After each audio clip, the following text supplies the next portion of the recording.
পৃথিবীর মধ্যে মানুষের চাইতে কবুতর আল্লাহ জিকির করে বেশি। যতক্ষণ পর্যন্ত কবুতর না ঘুমায়।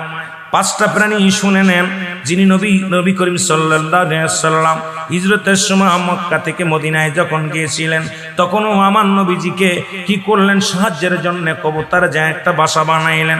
বাসা বানাইয়া ডিম পাড়লেন। অমুসলমান কবুতর ডিম পারিয়া তা দিতেছিলেন বসে বসে, কারণ রহমতের নবীর সাহায্যের জন্য আমার আল্লাহর দরবারে বলেছিল, কবুতর আমার আল্লাহ, ও আমার আল্লাহ, এই পৃথিবীর মধ্যে আপনার হাবিব জিয়ারত করে রওনা হয়ে গেল। আল্লাহ মক্কা থেকে মদিনার দিকে যায়, ফিরে বারে বারে দেশের দিকে ফিরে ফিরে নবীজি চায়।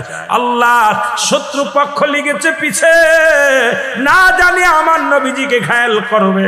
আল্লাহ আমাকে একটু সুযোগ দাও, যে গর্তের মধ্যে নবীজি ঢুকেছে ওই গর্তের মধ্যে বাসা বানাইয়া আমি ডিম পারব। কবুতর শুধু বাসা বানাইলেন। ও মুসলমান, শুধু তিনটা নয়, শুনে নেন। ওখানে মাকড়সা এসে বাসা বানাইলেন। মাকড়সা ও মুসলমান জাল বানাইলেন। এরপরে কবুতর আসিয়া বাসা বানাইয়া ডিম পাড়িয়া তা দিলেন। নবীজি সাহায্য পাইলেন। এবার কবুতরকে আমার আল্লাহ বললেন, কবুতর রে, তুমি আমার হাবিবকে সাহায্য করেছো, তুমি বিনিময়ে কি চাও?